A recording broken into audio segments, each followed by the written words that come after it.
We're potting sweet peas today on Pots and Trowels, and that's brought to you with the support of Cobra Garden and King Seeds.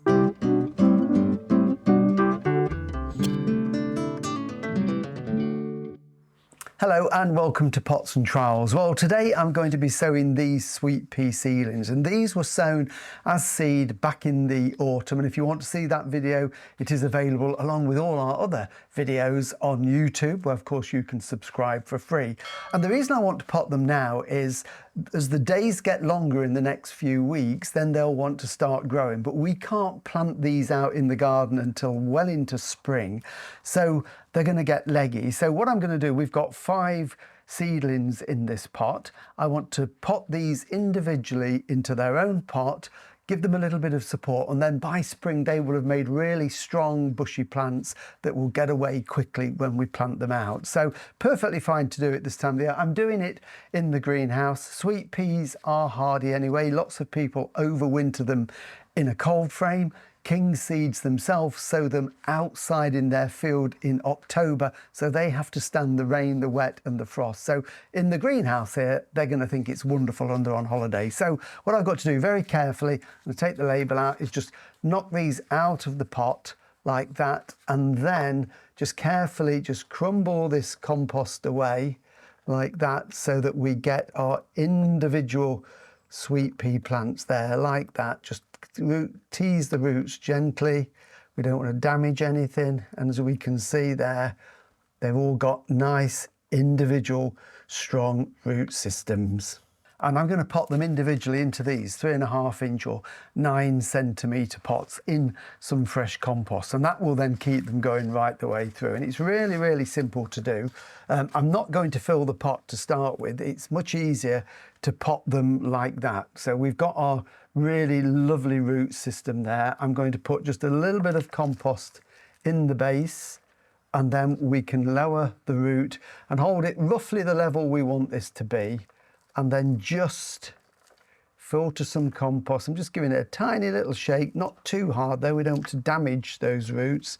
And then it's in the centre of the pot. I'm just using my fingers, just lightly firming it so that it stands up. Now don't worry if it flops, I'll show you how we get around that. So we'll just do a couple more to show you how to do it. Just hold it in, bit of compost to start us off, and then filter that compost. If it's lumpy, as I always say, break the compost up so it filters around the roots like that, and then just tap it little firm with our fingers around the neck, and that's number 2. So all 5 will be potted individually like this.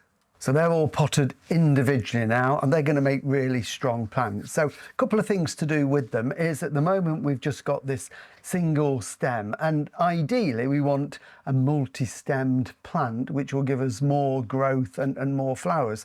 Now of course you don't have to do this. If you're sowing them directly in the soil, you don't have to pinch the tips out, but at this stage we can pinch out this growing tip. So I'm just going to leave. We've got 3 sets of leaves there. It doesn't matter if it's 4, it's not an exact science. And I'm just literally going to hold the stem carefully, and then using my thumbnail here, which is not very long because I cut my nails yesterday, I'm just going to pinch out that growing tip.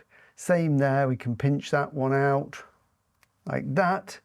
So go around pinching all of these out, and that will make them bush out. So we will get multiple stems growing from these leaf joints below like that.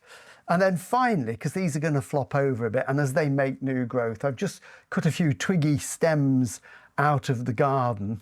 So I'm just going to push a few of these in around them like that. So as they grow, it just gives them a little bit of support, and it stops them flopping all over the place. So any prunings, these are just some little bits that I've pruned out of the garden, so it doesn't matter what it is, and just put a few extras in, so it gives them almost that all-round support like that. And then they can go into a tray like that, and they can then be given a drink of water. So these will stay in the cold greenhouse over the winter months.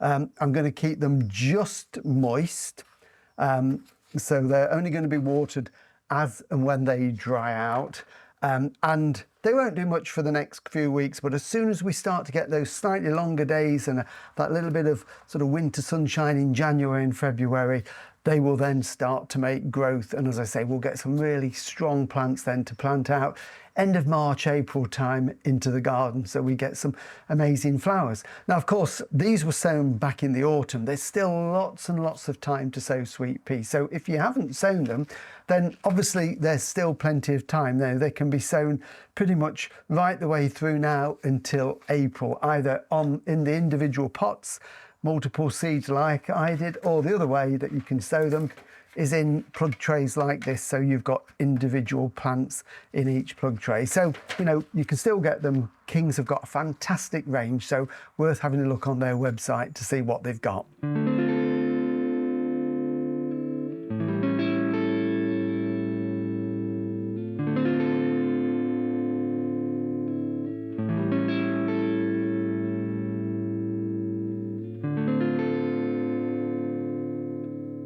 So there they are, all now watered in to get those roots growing, to get nice strong plants.